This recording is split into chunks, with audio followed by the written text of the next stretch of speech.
Hello, everyone. Welcome to our 13th seminar, afternoon seminar, or evening seminar, or morning seminar, depending on where you are. And today we're looking at building DPOs, campaigning and increasing our voice. And despite my best efforts, I think you'll just have to put up with me today, but we've got 5 activities for you to do. I'll just put up the PowerPoint and hopefully that will work. Yeah, is that showing in the right place? Someone give me fine. Yeah, good. Okay, so Sarah was going to do it, but she's got held up, and Tandy did this morning. So I think it's just me, but and all of you. So let's first of all look at who the world thinks of as DPOs. We have our own views of DPOs or OPDs. Whichever you prefer. As you know, we've made a big point of saying we are coming from the DPO angle.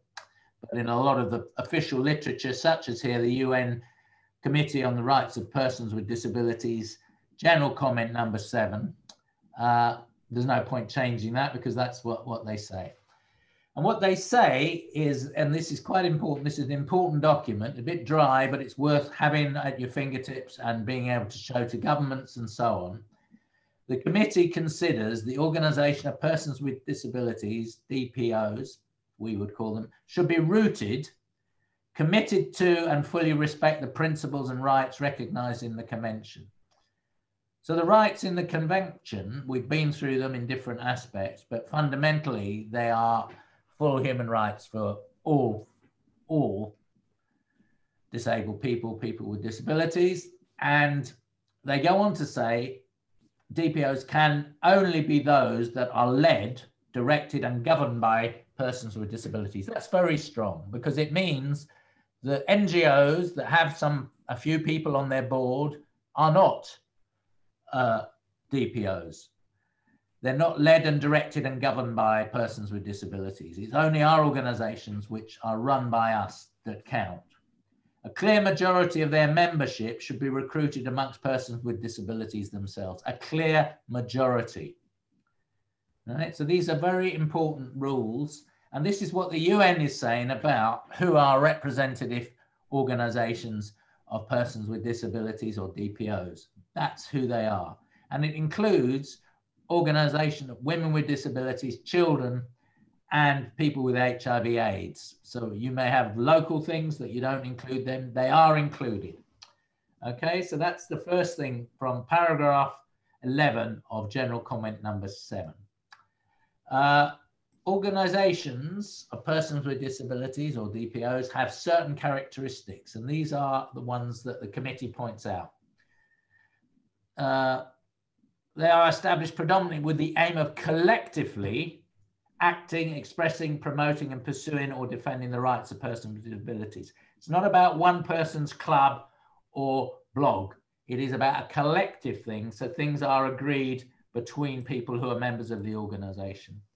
They employ or are represented and entrust or specifically nominate, appoint persons with disabilities themselves. So the main people who should be the mouthpiece or representing these DPOs need to be disabled people. It doesn't mean that everybody who works for them needs to be, but a clear number do, majority should do.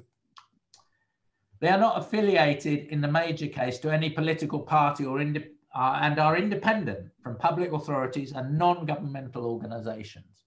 So they're not some NGO's poodle. They're not a government poodle.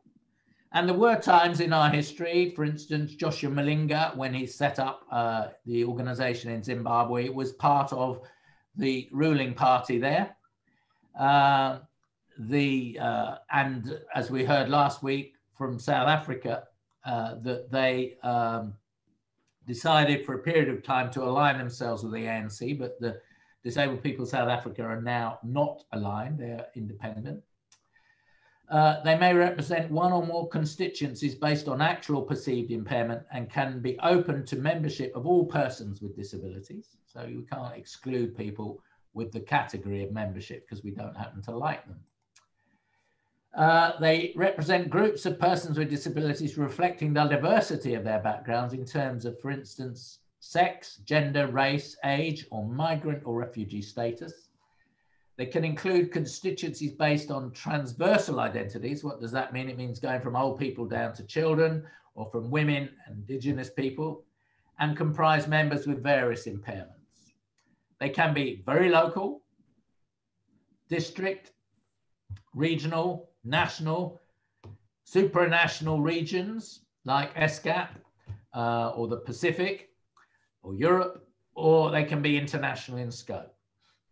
And they can operate as individual organizations, coalitions of cross-disability, or umbrella organizations of persons with disabilities. We, Commonwealth Disabled People's Forum, are an umbrella organization currently with 82 member organizations in 47 Commonwealth countries.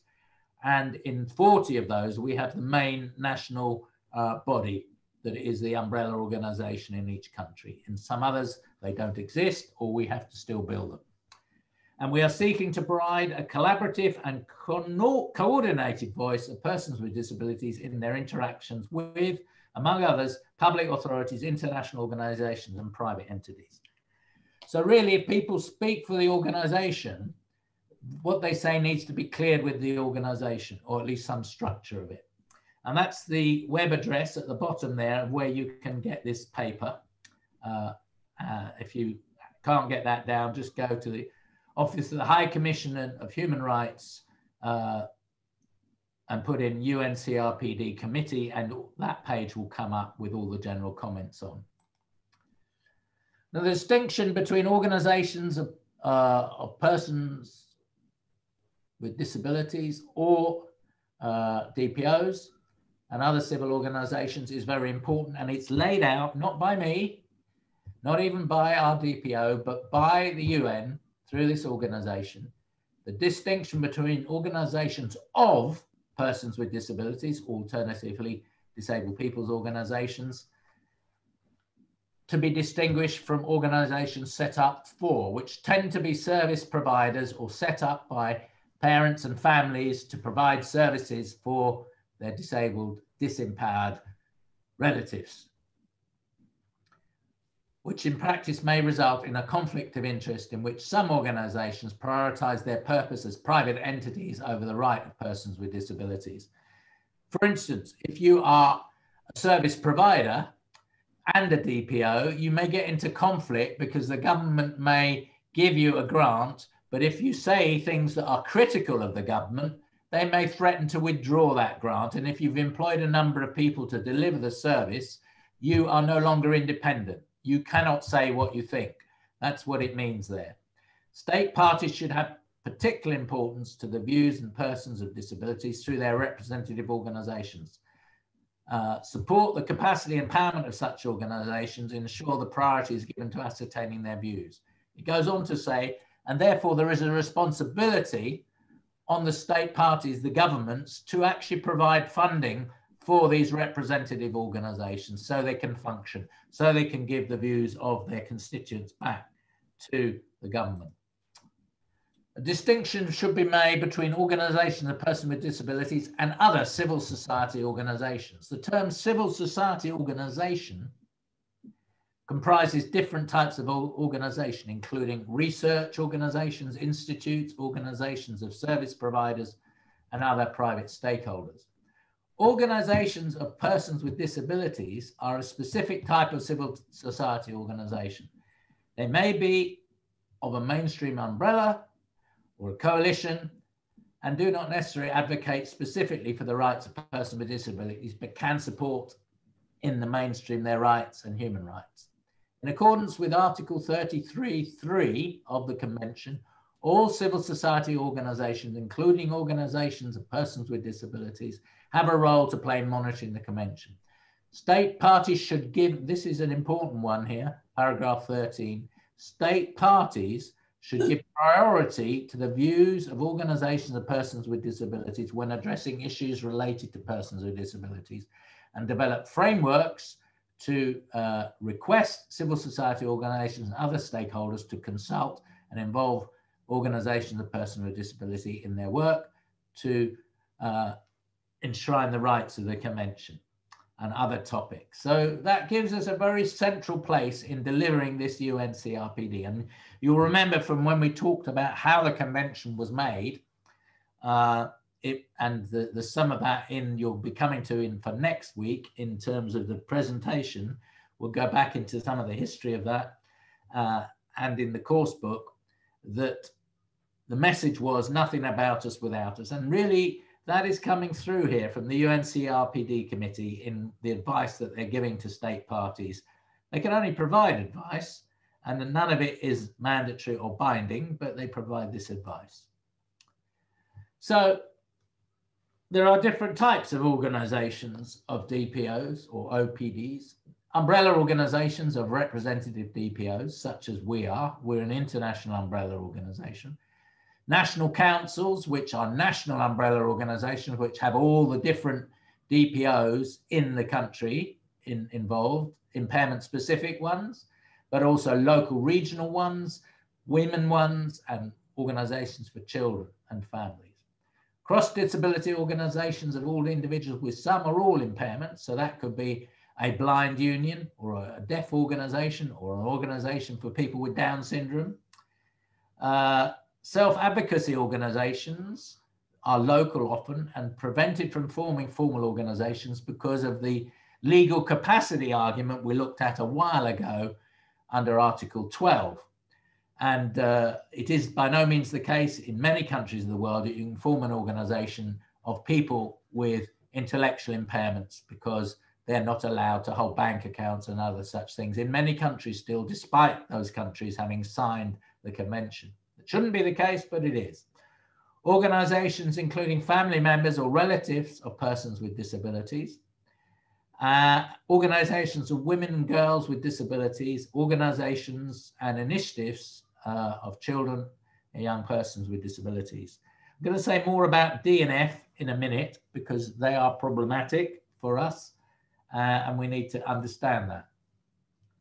So first of all, on D, the issue of family members, what it says in paragraph 14, organizations including family members and or relatives of persons with disabilities which are pivotal in facilitating, promoting and securing the interests and supporting the autonomy and active participation of their relatives, and they quote certain types of impairments, intellectual disabilities, dementia, or children with disabilities. When these groups of persons want to be supported by their families as united networks or organizations. So there's two things there. They have some problems doing things which are being facilitated by family members, but the people who are either the young people or the people with dementia or the people with learning difficulties have to consent to wanting them to do that. They just don't do it on their behalf without their consent. In such cases, these organizations are included in consultation, decision-making, and monitoring processes, but not full members. That's quite important. The role of parents, relatives, and caregivers in such organizations should be to assist and empower persons with disabilities to have a voice and take full control of their own lives. Such organizations should actively work to promote and use supported decision-making processes to ensure and respect the rights and views of persons with disabilities to be consulted and express their own views. Now, we have this in our membership criteria. We do allow family organizations, but we want evidence that they are seeking to empower the people that they are working with to represent through supported decision-making, empowering, and so on. So that's quite important. Okay, so activity 1. We'll run through these, and I want you in the chat when I've said something. Are these DPOs? Yes or no, and what's your reason? All right, so I'll run through them and then you can open the chat and put in the numbers 1 to 5 and put what you think about them. We'll leave this slide up while you do that. But I'll run through them so people will understand what I'm talking about. So number 1, a national charitable foundation that provides mobility aids and training. The board is made up of the founding wheelchair user and 4 non-disabled professionals. Right? A national charitable foundation provides mobility aids and training. The board is made up of the founding wheelchair user, a disabled person, and 4 non-disabled professionals. 2, a local self-advocacy group of adults with learning difficulties who have supported decision-making to plan their campaigns. So they are making their own decisions about what they want with support from personal assistants. 3, a national charity of people with autism and their families. Good. The board is made up of non-disabled adults who plan activities for the members. So there's no evidence there of involvement of the people they are representing.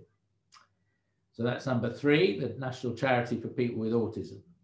4, a national umbrella organisation of DPOs representing people with different impairments, each of which is run and controlled by disabled people, as is the board of the total umbrella organisation. That's number 4, DPO umbrella, national. Number 5, an alliance of for inclusive education of teachers, parents, disabled children, and non-disabled peers. The board is elected at the AGM, and categories of membership ensure majority of disabled people. So, for instance, disabled teachers, disabled parents, disabled children, disabled professionals, and so on, would be elected as that board. Is that a DPO or not? So, number 1, the charitable foundation. Number 2, self-advocacy group. 3, national charity for autism with families. Number 4, the national umbrella. And number 5, the alliance. So put in the chat, please, the numbers 1 to 5 and put whether you think yes or no to a DPO, OPD, and one reason why you came to that decision. Thank you.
There's a few people just joined us. We're thinking our answers, are these 1 to 5 DPOs or not? I'll give you another half minute to get your answers down in the chat.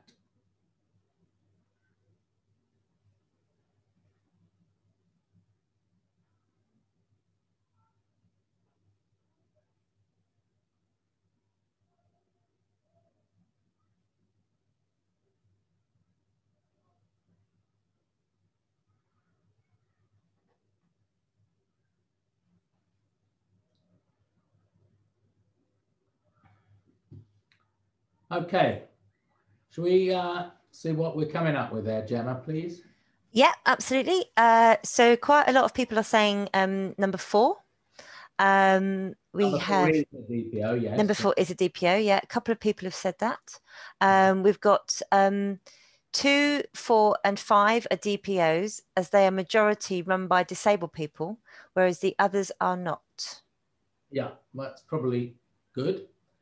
We also have number 4 is a DPO, OPD. It checks all the boxes. Yeah. 2, 4, and 5 are DPOs because the majority of people involved or running the organisation are disabled people. Yeah. Someone else said 2, 4, and 5. 2, 4, and 5 disabled people are the majority running the organisations.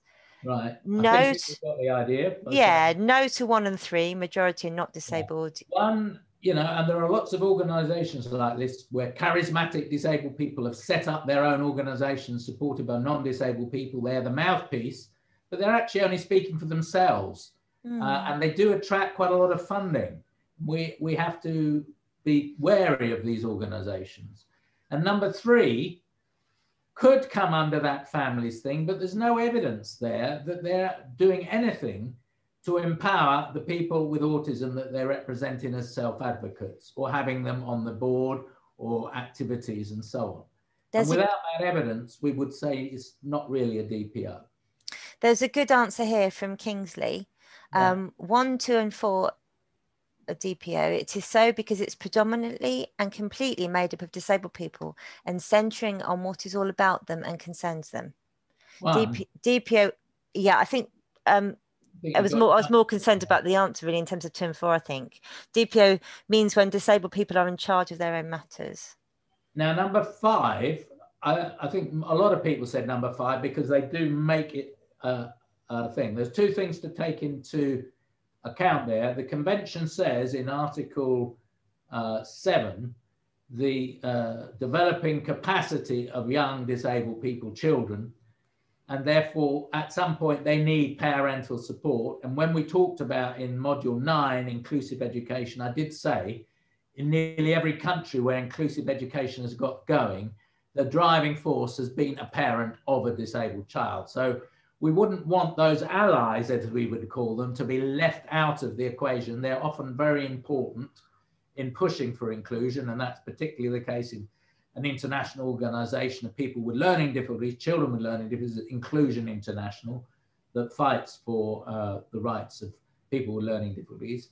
But they do make a point of developing self-advocates and having them representing them. Here, we've got an alliance of different people, but what they're saying is that the management board should have a majority of disabled people on it. It's not saying you can't be a member if you're an ally, but the decisions need to be taken by the board majority disabled people. So it would tick the boxes. And the one that probably the local self-advocacy is very much a DPO. It may not have a formal structure, but it is there in terms of what it's doing. So I think people have got that. Anybody, anything to say on that they want to share with us, or else we'll move on? No, we've got plenty of time later. Right, the next activity, I'm going to just take you through it. I think we took rather a long time the first time around and we lost time on the more interesting things. So these are actual organizations. And you might want to go along with us, but the UN CRPD Conference of State Parties, it's about to happen in 3 weeks' time, online in the main. We will be holding a meeting, a side meeting at it, which we'll let you all know about. But this is really a conference of the governments who have signed up to this treaty, and it meets once a year in New York at the UN.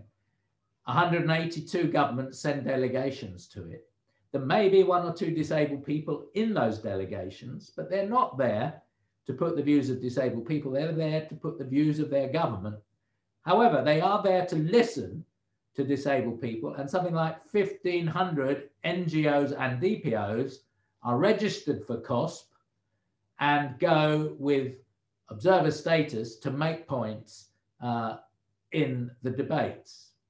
There is also, IDA organise a caucus the day before it, which is more of a DPO conference, but the NGOs are also speaking at that and have equal weight. So we would say that the UN Conference of State Parties is about disability, but it isn't a DPO structure. The World Federation of the Deaf, with a capital D, organises people basically who rely on sign language as their main means of communication around the world because they're profoundly deaf. They have something like 160 member organizations from each country, and they are fighting for equal recognition for sign language, inclusive education that includes the teaching of sign language and so on. These are the demands that they make. So would we think that that was a DPO? Well, let's look at our tests. Is it controlled and run by disabled people? Yes, because deaf people, despite some of them saying they're a linguistic minority, also, when the chips are down, say, yes, but we're also a DPO. So it is run and controlled by disabled people, and it is fighting for the rights of a particular section of disabled people. So I think it meets all our criteria. The European Disability Forum is the regional forum covering Europe, not just the EU countries, but also countries like Norway, Iceland, the UK now, who are not in the EU. And it gets funding from the European Union, and therefore can bring members from all their different countries to conferences every 4 months in whichever country happens to hold the presidency. And they discuss matters and produce information, and have managed to get the European Union to be the only regional body that so far has actually agreed to the UN CRPD. So there's 182 countries plus the European Union. And that means they're just launching their new plan for disability from the government, if you like, of Europe, the Council of Ministers and the Commission. And that will run from 21 to 30 and is aimed to go further than has been so far. And therefore, we would say that the European Disability Forum is a DPO, even though it allows family members in, and some of those family members have even been their national officers, international officers. The UNCRPD committee is elected at that conference of state parties, number A. And sometimes it is all disabled people as now, but sometimes in the earlier days, it was less than half disabled people. Then it went up to nearly all, but they were nearly all men. Now it's an equal gender balance, 9 men and 9 women. And I think all but one would identify as disabled people.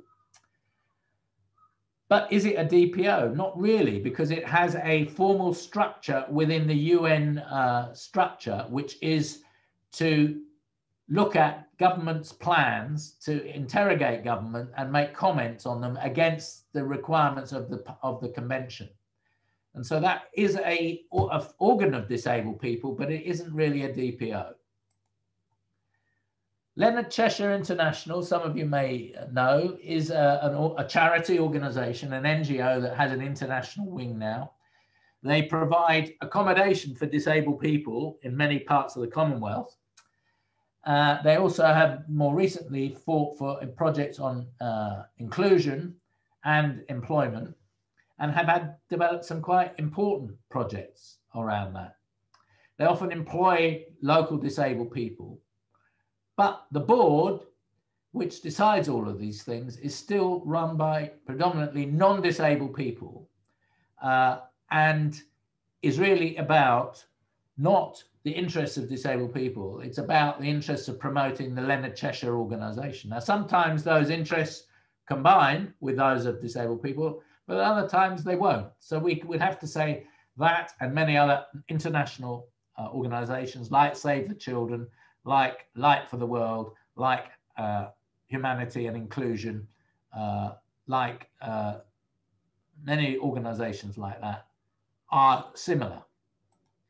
Now, they're organized through the International Disability and Development Consortium, which does have some DPOs in it, particularly the DPOs from the Nordic countries. But it isn't a majority of disabled organizations. It's a majority of NGOs, and therefore is not a DPO. The International Disability Alliance is made up of 13 organizations, both global and regional organizations, which are the representative organizations of disabled people, either single impairment, like Federation of the Hard of Hearing, the Blind of Deaf, Deafblind, Down Syndrome International, Spina Bifida International, and so on. Now, there's some question about some of these organizations that they are largely run by family members. And this has, in a way, diluted IDA, because it's not mainly disabled activists who are on there. It's family members, and the same is true for Inclusion International. And so it's a bit sad that they turned us down from membership recently. We will apply again, because I think we are a DPO and have something to bring to the table. So that's us. We tick all the boxes. And we do have, I think, 3 members where there are family organizations involved, but we do make the point to them they need to work on empowering self-advocacy amongst the people with autism or learning difficulties that they represent.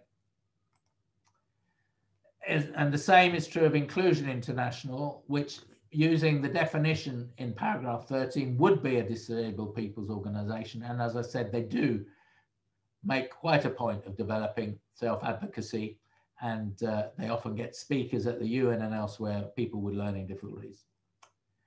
Now, Gemma, who's our partner in this, her organization, would never claim Disability Action on Disability and Development International to be a DPO. They are an ally organization who help to facilitate the empowerment of disabled people, but they have lots of people working for them, some disabled, some not, and they would not claim to be a DPO. So that gives you some idea of the range of organizations that are out there. So it's a bit confusing. So the question we asked on the last slide, who controls the organization, is really the question you need to ask at any level. Okay, let's say a bit more about this now. Why do we say this so much? Well, because if you remember back to module 1, we made a big point of the difference between the individual or medical model, which sees the disabled person, especially by doctors and disability professionals, as an individual problem, their impairment. People think we are limited in what we can do because we are not the same as the rest of others in society. We often called the medical model of disability this model. It has been around for a long time. And a simple example, if someone who uses a wheelchair cannot get upstairs to a meeting, people blame the wheelchair, not the stairs. On the other hand, through the paradigm shift that we talked about to the social and human rights model, which is embedded in the convention now, disabled people's movement have developed over the last 50 years a very different way of looking at disability. We've learned that disability is not caused by us, it is caused by society. This is often called the social model of disability.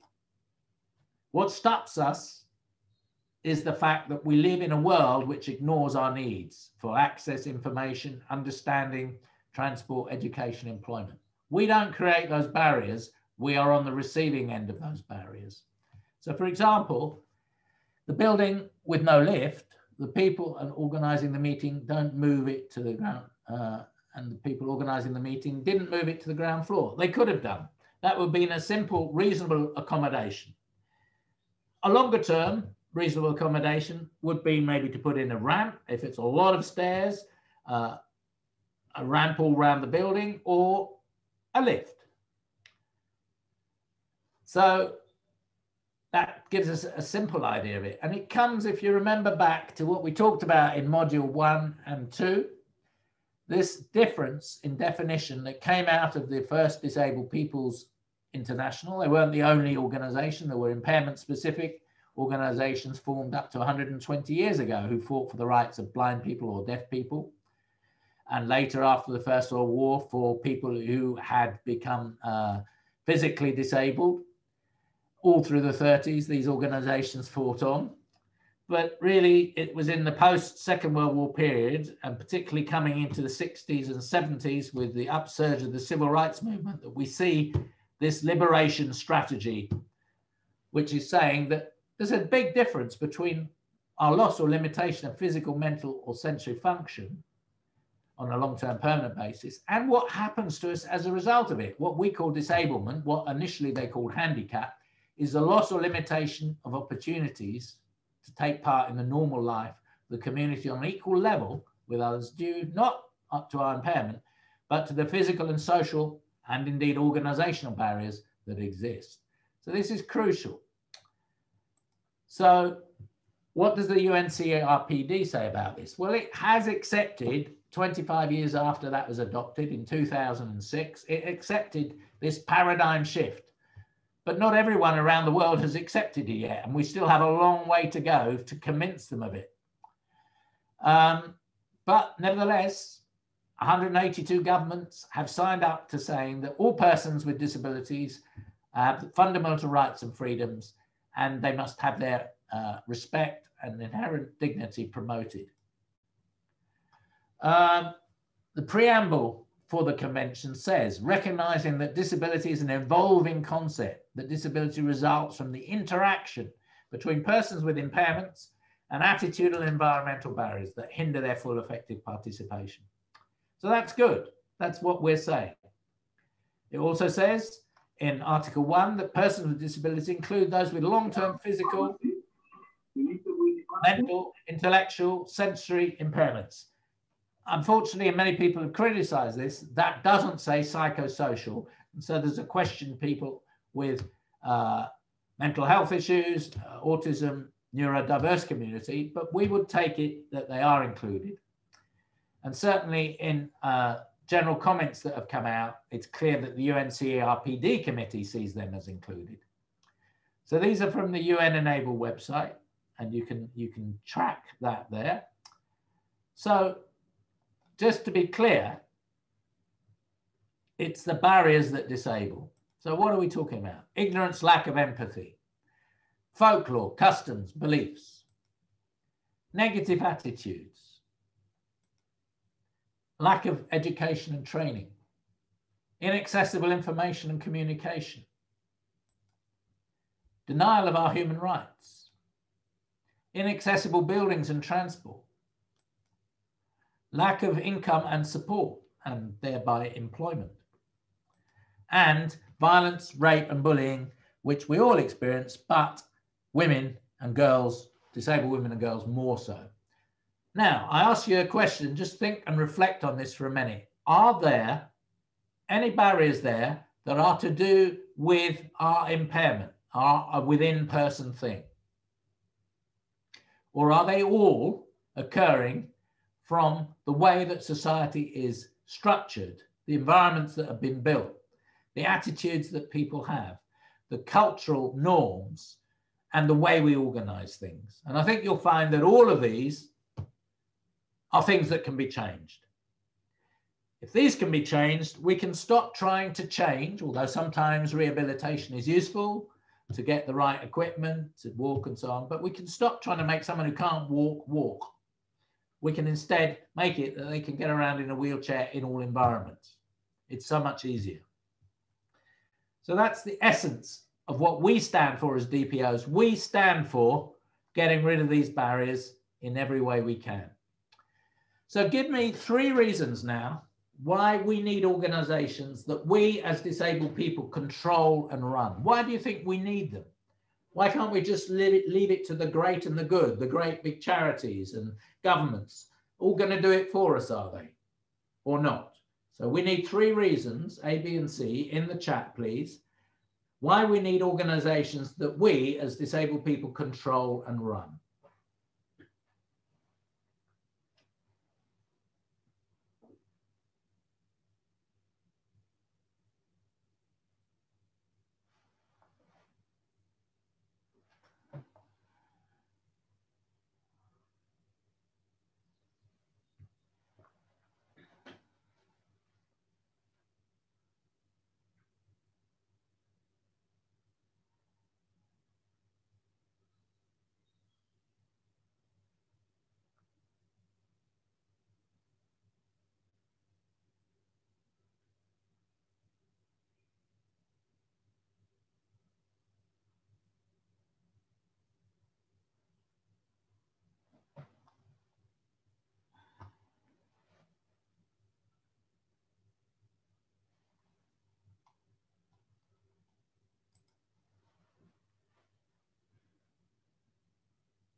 Okay, I think we can begin to get some views from people. Gemma?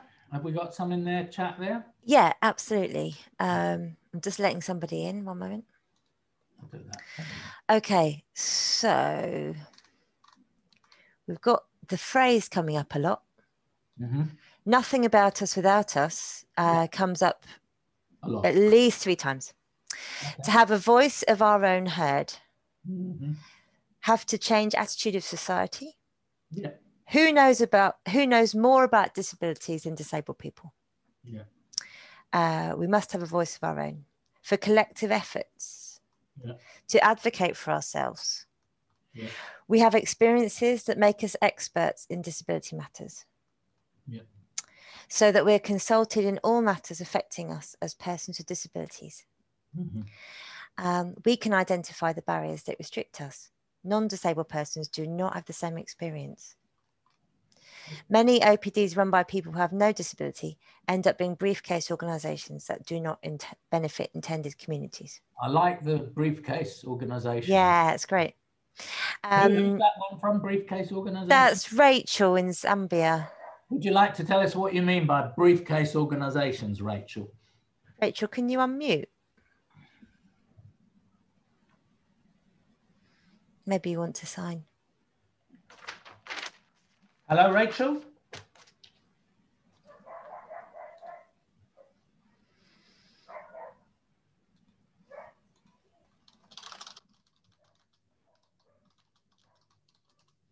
No. Okay, carry on. Maybe Rachel will come up with something in a minute. Yeah, Rachel, if you want to just come in. It's not truly empowerment if disabled people are not the ones running it. Nobody can understand disability more than disabled people themselves. And it's only right, lol. That's nice, I like that. Decision making, good policies, and community empowerment. Okay. Yeah. So a couple more. Anybody want to come in on why they think this is so important? Anybody want to give us a verbal on why this is so important for us as a disabled people's movement? I wondered if Kerry Ann wanted to talk because she was having difficulty in writing the. Yeah, by all means. Kerry Ann, are you there? We have a bit of time so people can come in and say what they think.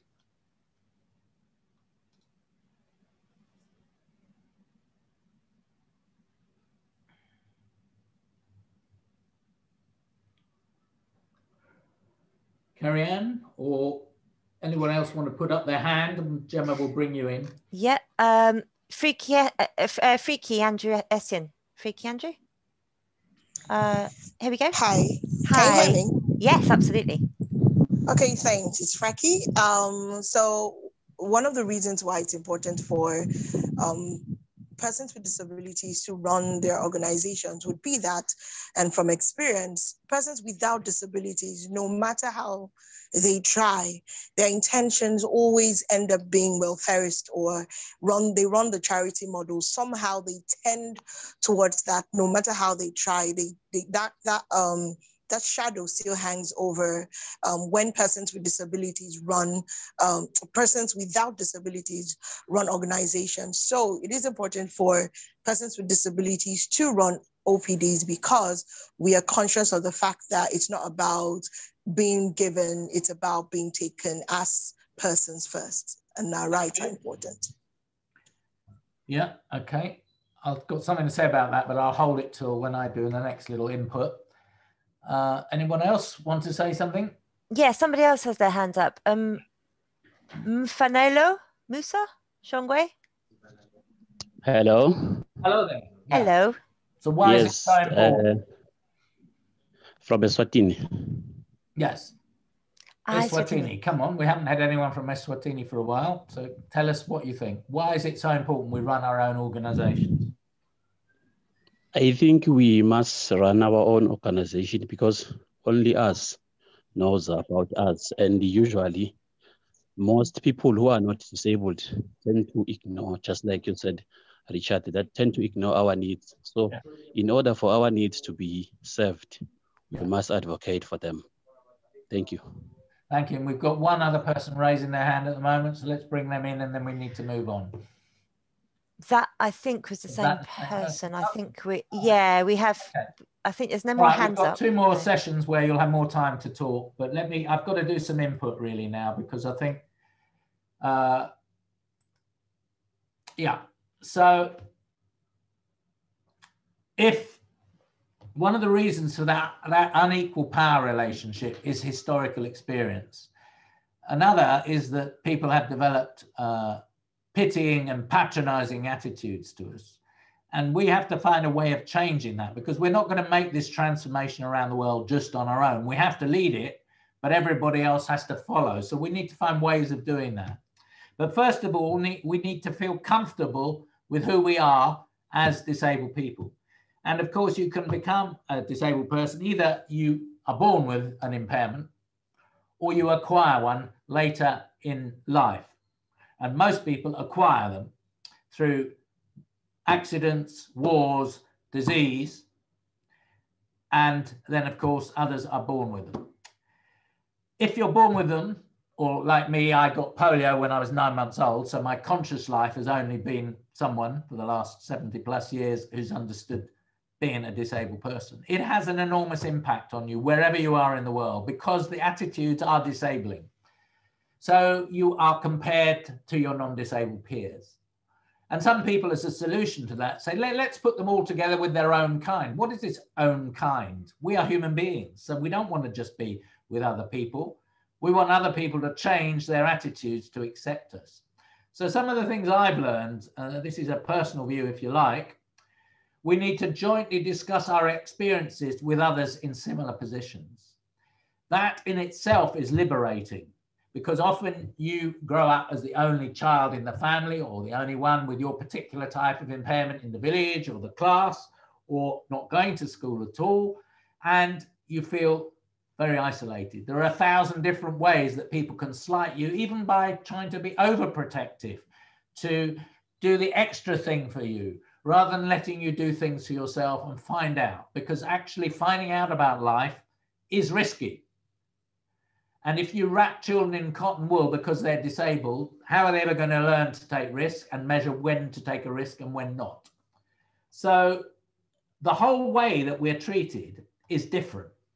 So we need to find out the experience of others with different types of impairments to us. So yeah, I'm ambivalent impaired, but I need to find out what someone with learning difficulty or deafness or autism thinks about the way people relate to them. And I need to learn the things that they need me to know about how to work with them and communicate with them. I need to develop our understanding together of the societal explanation of what we each experience. So we need to develop social model thinking. And all over the world, millions of disabled people have said, what I didn't understand until I learned that actually what I'm experiencing is not me, it's everybody else's attitude towards me. That made me feel stronger. And that's a really important thing. And we need to allow for this whole process I'm talking about to take place in our groups. We don't just meet to decide which campaigns we're going to fight. We need to look after our internal mental health. We need to create welcoming spaces where we each can talk about what we experience from the still predominant oppression that surrounds us. We need to generalize our experience. We need to offer solidarity and support to each other. And we've seen earlier on in the course, that means offering solidarity to other movements where we are affected, such as the environmental justice movement, such as anti-racist movement, such as the women movement, so that we aren't just disabled people, we are also these other things. We are citizens of the world and we experience all of these processes. So we need to discuss how those work in our organizations. We need to analyze what is causing our oppression as disabled people. What are the barriers and, most importantly, the disableist ideology, fitness, survival of the fittest, still very much around. Why is it we still have, unlike the Commonwealth Games and the Olympic Games, they're not integrated. So we have the Paralympics 3 weeks after the main Olympics, whereas in the Commonwealth Games, we just have different events for disabled people in different categories in between the main events. It's a more of an integrated, I wouldn't say inclusive, but integrated games. The Olympics are still segregated. And of course, people with learning difficulties have a third type of Olympics, which is segregated from the other two. So what's being said around the world often is not what's actually happening. And we need to understand that. We need to develop a culture of resistance and protest, and that can involve cultural and arts events where disabled artists and performers write songs, poems, plays, produce artworks which represent our experience. And I think that's an important thing to do in cultures where we are still dominated by non-disabled people's views of us. We need to, as a movement, identify the things that it's easy to win. Don't go up against the whole system. Yes, we need to make demands, but we aren't going to expect to win those straight away. It's about the balance of forces in society. So if the bus never stops long enough for us to get on it, let's get a campaign going so that the bus stops and all the passengers begin to see that we have a right for someone to assist us to get on the bus, or ideally have a bus adapted so that we can come up on a lift on the bus and get on it. But in many places that doesn't exist. So it's just about enough time to get on the bus. To recruit and educate many more to the view and the issues that we espouse. The vast majority of the 450 million disabled people in the Commonwealth, or the 1.3 billion disabled people around the world, do not understand it as we are talking about here. We have a huge amount to do. If we recruit those people into a combined movement, we have every chance of winning the implementation of all the things that we want. So this is about political education of a different view on disability, as well as solidarity and coming together.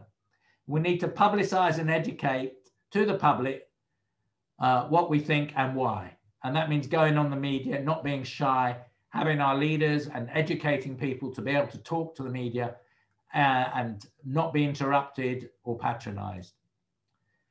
We need to push for statutory change. That's important. Changes in the law, constitutional disability laws, and we have been doing that, and we need a lot more countries. Only 25 of our 51 countries have such laws at the moment in the Commonwealth, so we've got something to campaign for there. We need to implement the change by developing disability equality culture, and we need implementation of what we want.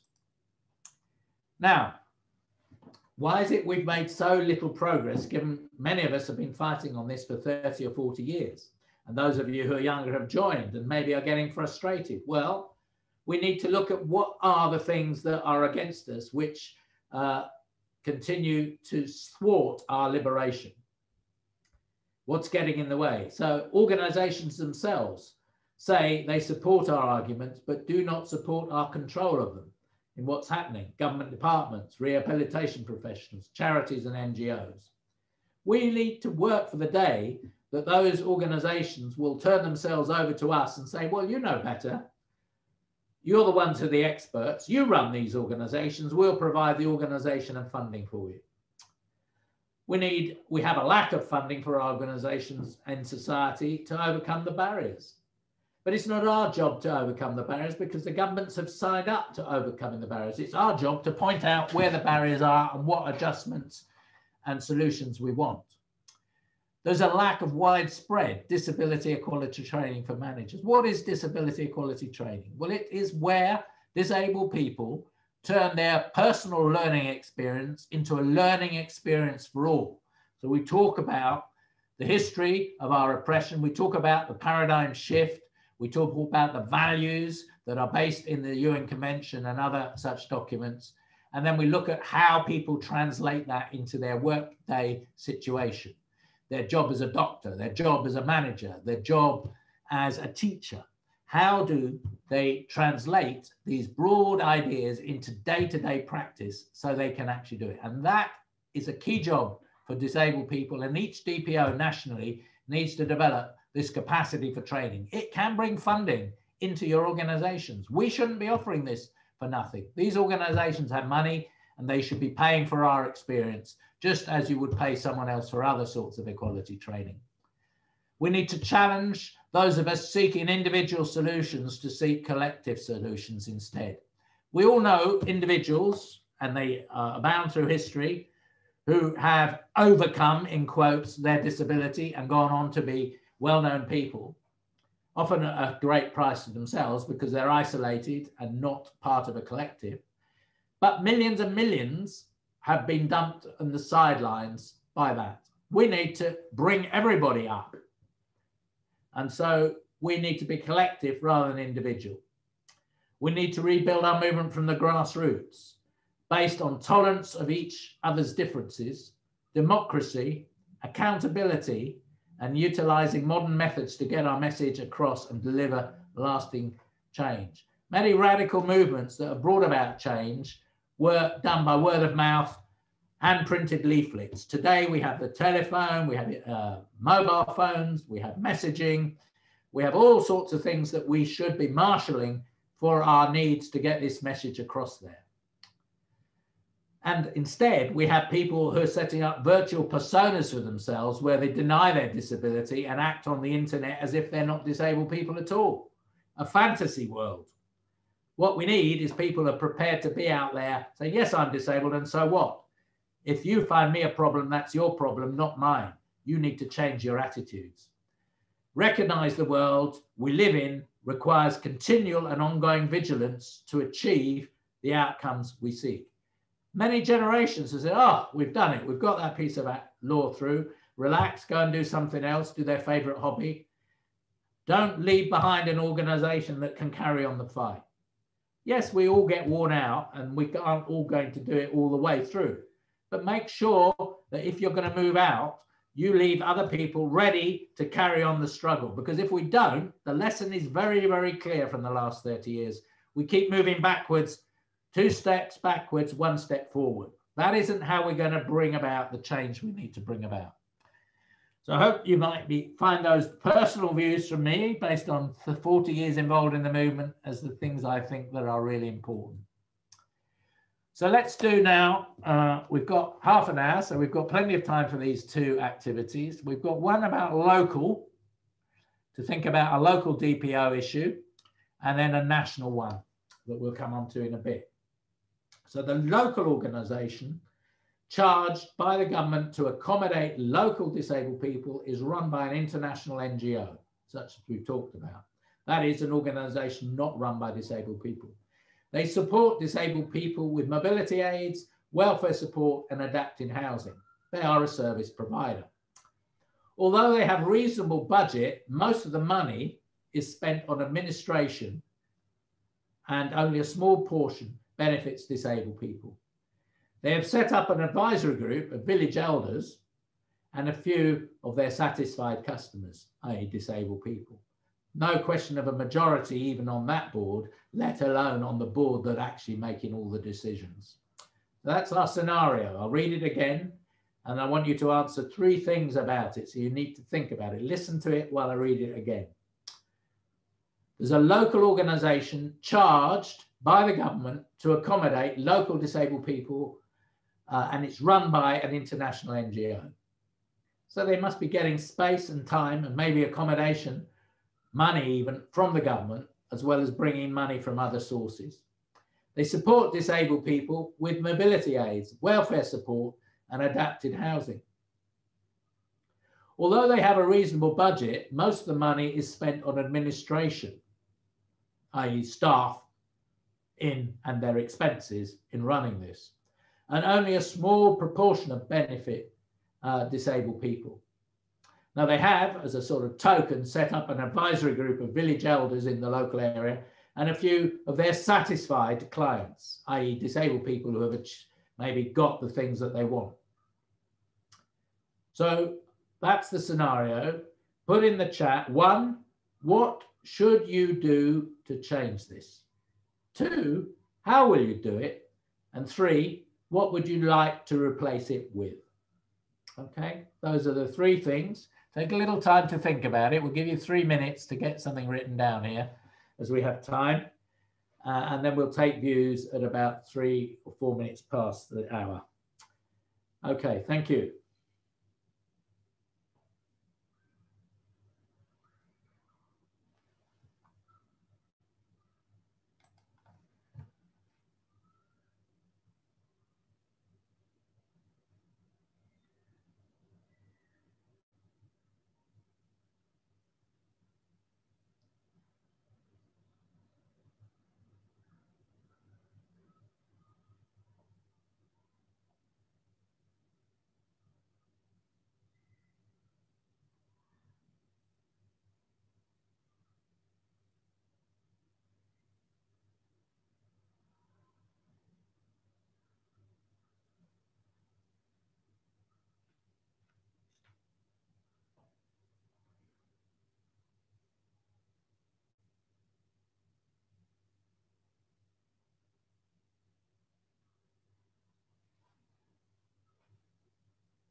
Okay, 3 minutes.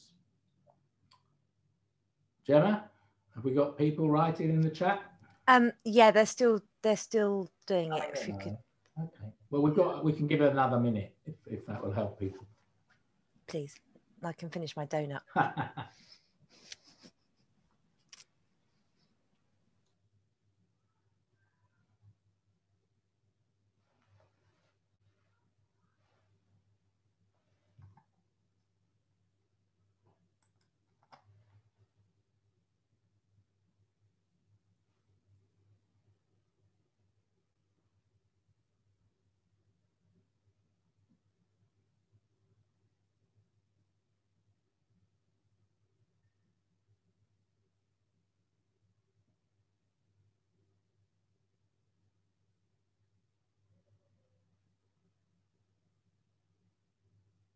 Okay, that's another minute.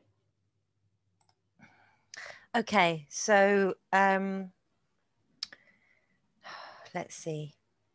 Coming together and have one voice. Mm-hmm.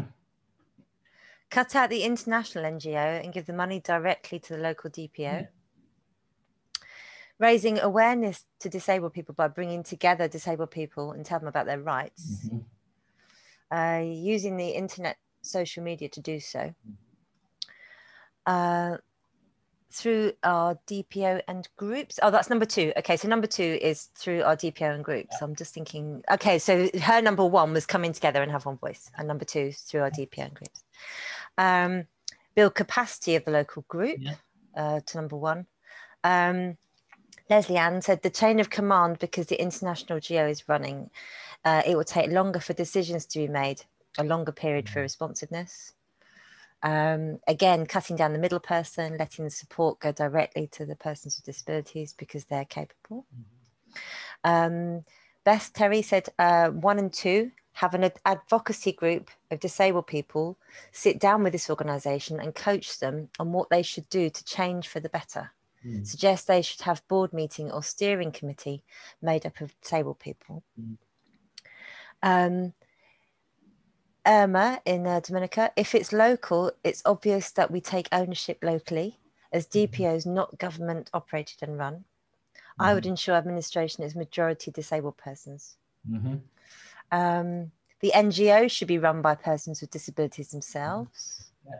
I will carry out a stakeholders engagement involving all relevant stakeholders, the government, this INGO, OPDs and persons with disabilities for a heartfelt evidence-based conversation.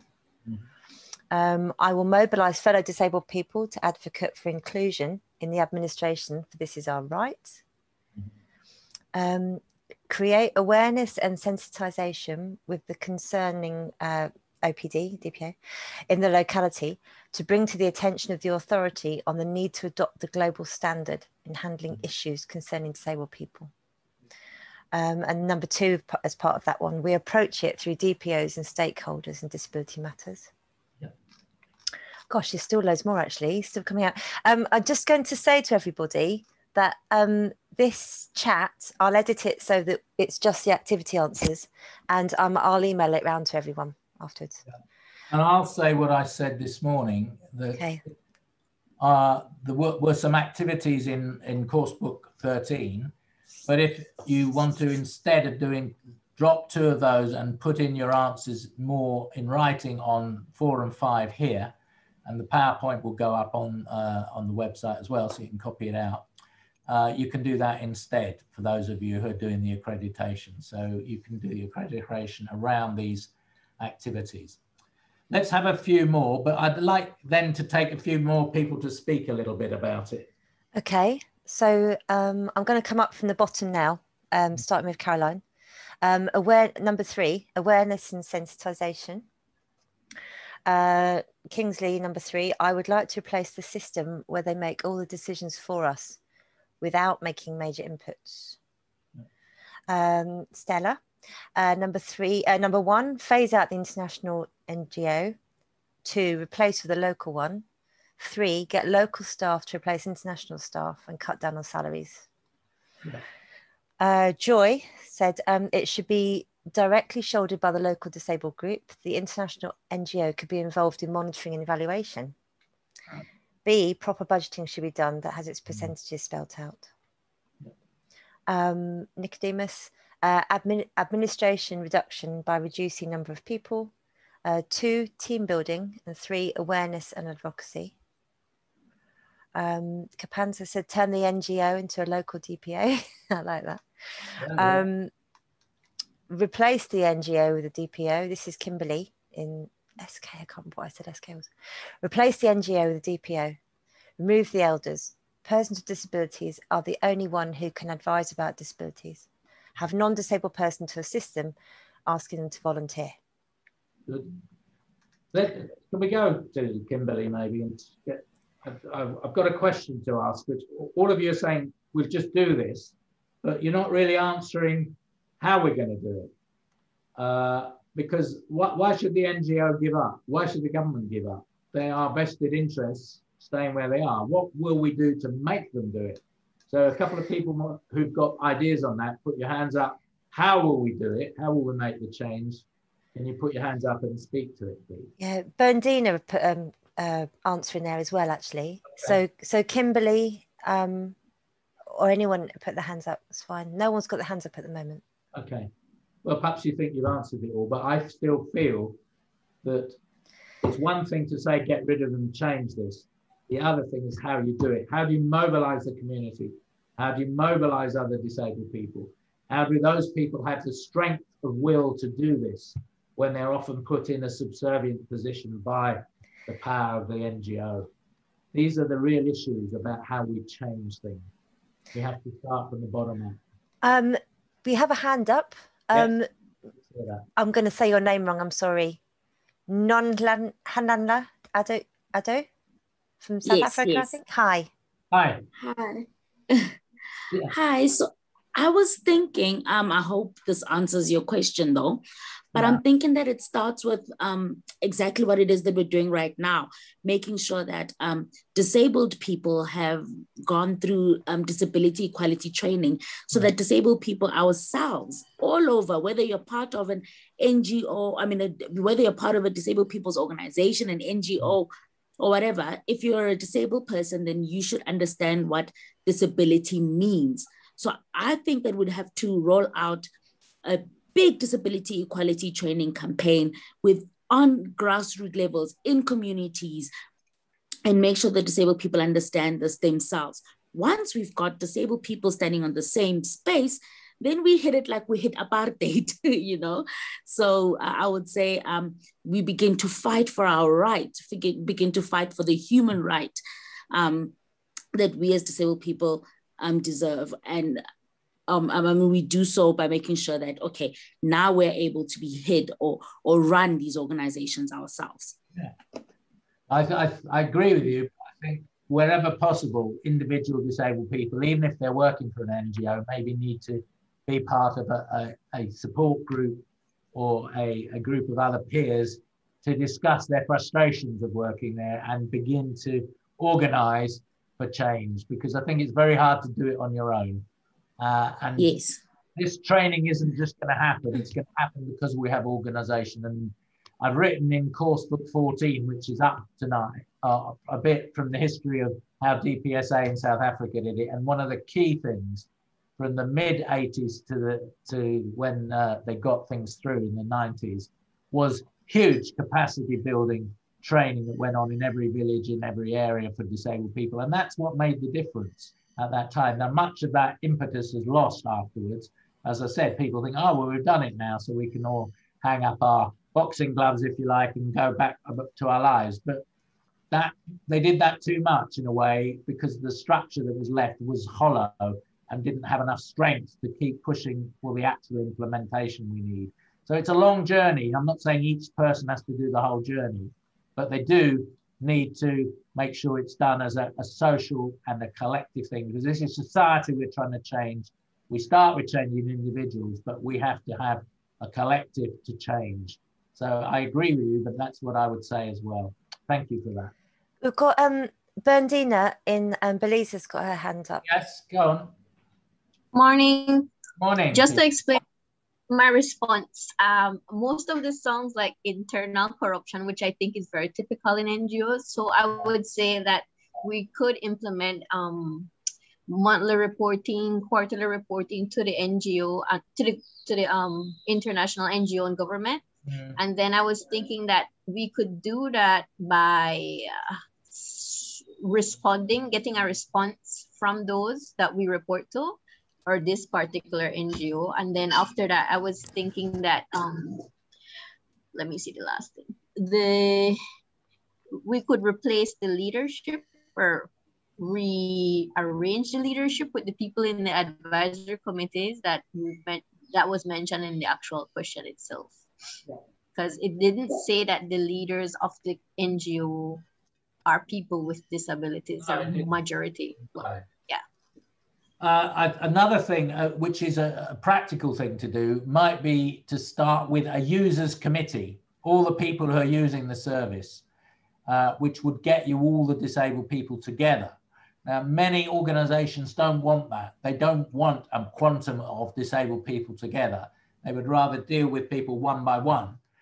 Once we're together, we can start formulating demands on the organization to change and to have a number of places on the board that we elect and so on. And that's how a change process could actually take place from the grassroots in this situation. So it's not just about looking up, it's also about looking down to the grassroots for solutions to empower the users so that they begin to take power back over the organization. So I agree partly with you, but I also think we need to look down to the people at the bottom who are the users and get them organized as well. Thank you. Okay, well, I've got one more for you, so I'm going to put this up now. Oh, Irma has got a hand up. Do you want to speak on this one, Irma? Yes, I just want to say that you say how will we do it. Now, if you have a local organization, it is important that we take charge of our organization. Although one of the barriers within us is that we lack the capacity among us as persons with disability. However, when you have the government doing it for us, it is like they are asking themselves, what are my returns on my investment?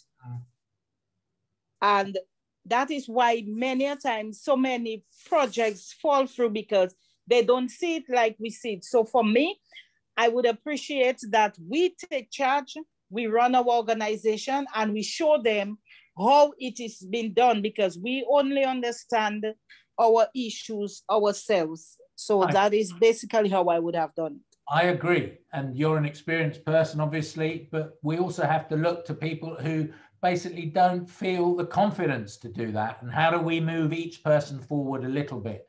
And one thing in terms of NGOs and delivering services and so on, people will often turn around and say, well, we like to hear what the disabled people say, but you don't have the skills and the understanding and the knowledge to run an organization. So what we should say to them is say, give us the training packages, give us the money, let us train up people who can do those jobs, as well as having them accountable to their disabled brothers and sisters, and then we can do it. And so much of what I see going on around the world is, well, we have to give the money to the NGOs because the DPOs don't have the capacity to, for instance, account for £1.5 million that we're going to give you.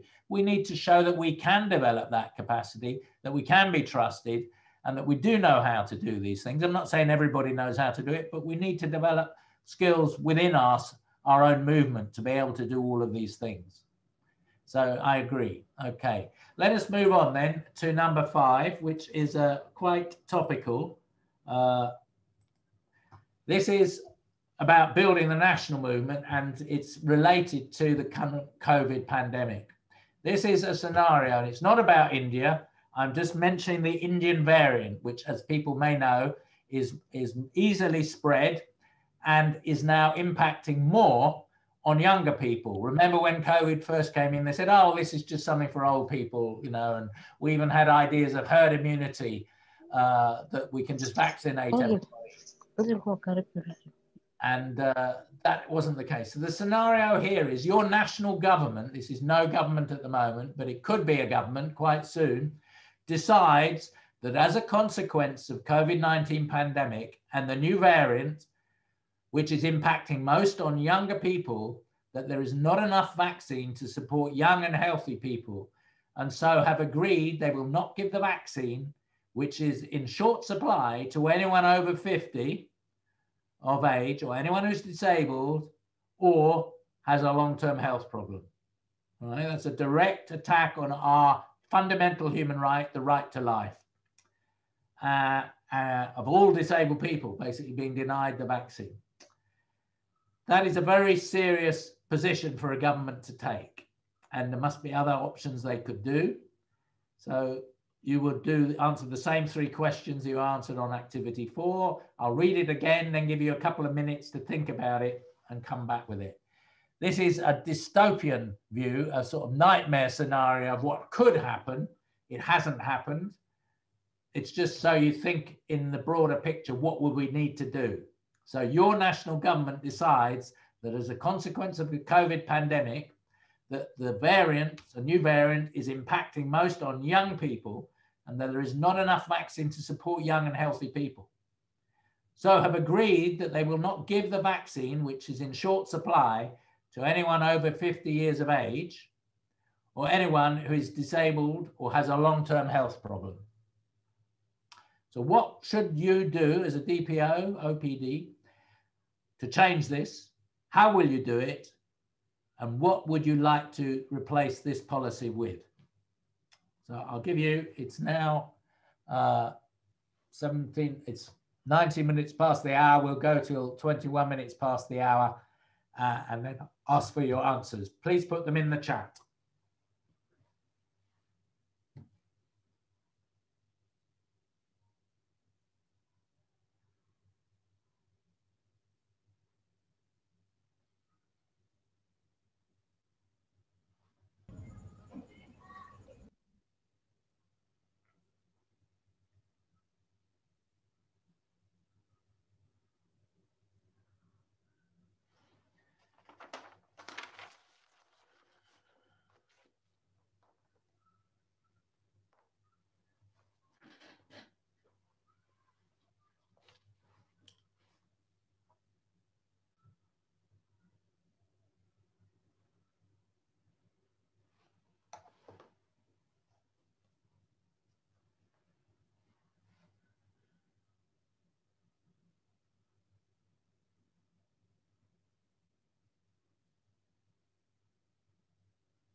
We're getting some answers in, Gemma?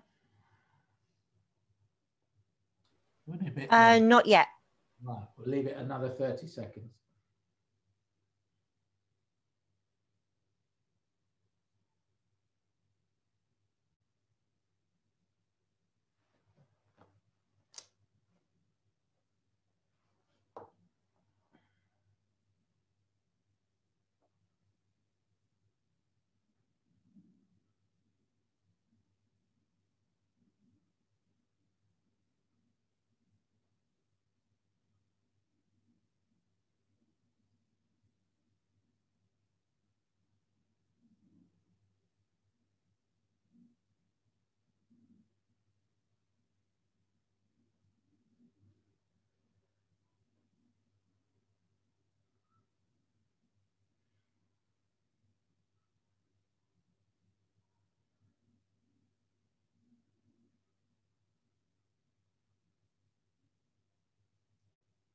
How about now?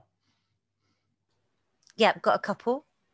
Leslie Ann Huggins, educate on the articles and social model of disability. hold them accountable since they have ratified with the convention. Media involvement and nationwide campaign. It should be replaced with a more inclusive policy that protects our human rights. Abdul Wahab, Nigeria, said, challenge the apparent discrimination in court. And number 2, engage human rights lawyers. Stella, number 1, advocate for equal access to the vaccine, regardless of age, disability or illness. All human beings should have equal rights to health, medical care, etc.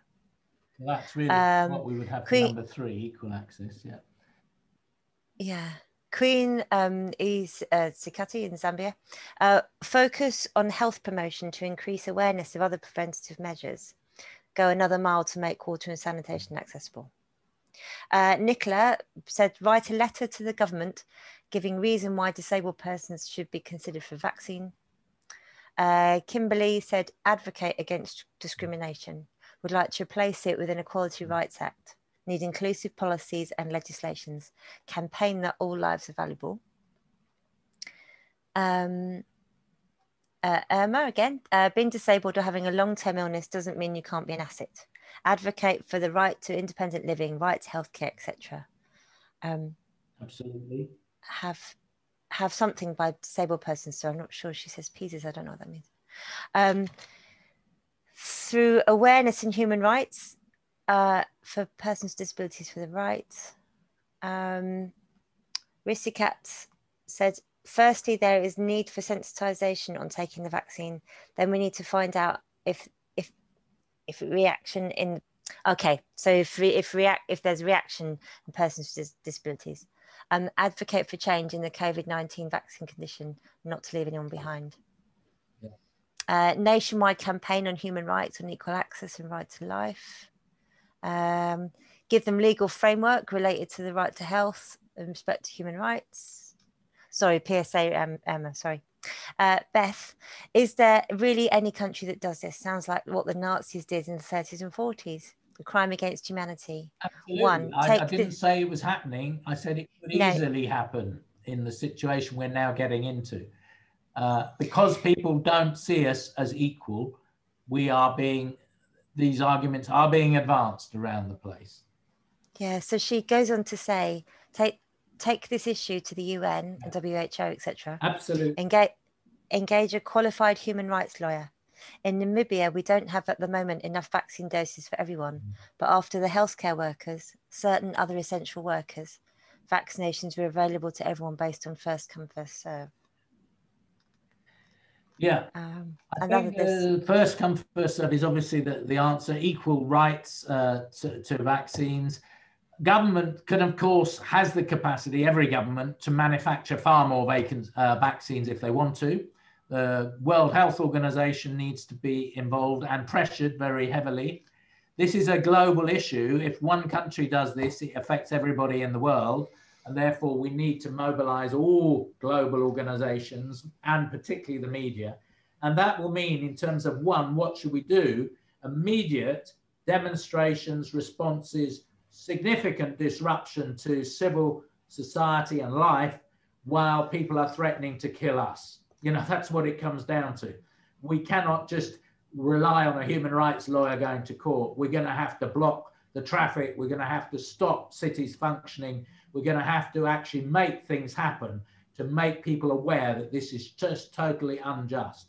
If we just sit back and let people argue about it in court, by that time, many of us will have died. So we can't allow such a thing to happen. We have to take direct action in these situations, but we have to mobilize. And what the government are doing by this is throwing all of us together in one group. We're all being rejected by the society. And so we need to organize amongst all those people who've probably never been involved in any campaigning at all, to explain to them why they can come up with such a view and why they need to oppose it and join us and support us. So this is a really urgent situation, as well as some of the points that people have been making there. But I thought it was interesting to just pose that for you to think about. But let's move towards a close then on today. I want to finish with a comment from a non-disabled person, but someone who often made himself disabled by hunger strikes. Mahatma Gandhi was one of the founders of the African National Congress, which a lot of people don't know, when he was an Indian barrister in Durban and fought for rights there, and then went back to India in the 20s and really fought to get independence over a long period, 27 years, and finally achieved it, only to be assassinated soon after. But what he said was, if you want change in society, you must be the change you wish to see in the world. In other words, our DPOs need to function in such a way that they are respectful, democratic, accountable. They are operating the ways that we want the society we're working for to be. In other words, they mustn't be corrupt. They must be friendly. They must be supportive. And so it's not just about campaigning, it's about creating safe spaces for disabled people to go to, respectful spaces. So I'm going to stop the PowerPoint now. I've got a couple of housekeeping things I want to say to people. We're reaching the end of the course. We've got one more set of seminars. Gemma will write to all of you. For those of you who want to give us a 90-second video clip on your phone or an MP4 file, we're trying to collect these. We will also have some time at the end of the 2 seminars next week to collect those with captioning and signing. The reason I'm trying to collect all of these voices about what you got from the course, what you want to happen next, and what was really good about it, what we could have done better maybe, but I want to keep it on the positive. And the reason I want to keep it on the positive, not that I don't recognize there were things we could have done better. We know that, and you've told us that in the monitoring forms you've sent in. But we're trying to get support from funders for bigger and better projects. So we don't want to say all the things that went wrong. We want you to, if you did find it valuable and useful, what you did find valuable and useful about it. I'll remind people again, as there's quite a lot of you, we had about 75 people join our database of human rights advocates. That will be a way of staying in touch with us once the course is finished. So if you haven't sent in the form yet on that and you want to continue to campaign with us, then that's a way of doing that. And I think that's all I wanted to say, except to say, for those who are doing the coursework, there are 2 deadlines now. We'd like as many people as possible to get the coursework in for the 9th of June, and then we can get you an accreditation by the end of June, beginning of July.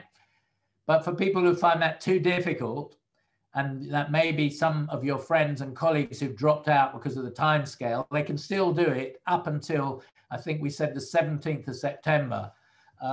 And so there's a chance there. The other thing that you should know about is we're putting in for funding to get this as a non-online resource on a little stick, so that all the films and everything else will be on a little computer stick, so that people can move out from the urban areas where we have internet connectivity into rural areas, small towns, and so on. And you yourselves can be part of spreading the message of this course, using the materials that we produce to get the message out there much more widely, because unless thousands and thousands of us give resurgence to our movement, we are never going to get the implementation that we want, because it will only be when we build the sorts of things we've been talking about today. So I'd like to thank all of you for taking part in all of this. I'd like to thank the signers and the captioners. I'd like to thank Gemma particularly for reading out the questions. And I'd like to thank all of you for sticking with the course and participating. And I hope you're well in all your struggles ahead. And we'll see you for our last meeting next week. Thank you very much. Now you can unmute and wave and say goodbye for 30 seconds. All right. Okay. Fine. Nice to see you. Thank you. Bye-bye. Bye-bye. Bye. Bye-bye. Bye. Have a good weekend. Bye, everyone. Bye. Nice Bye, weekend. everyone. Bye, everyone. Bye. Bye. Okay. Thank you very much, all of you. Bye, everyone.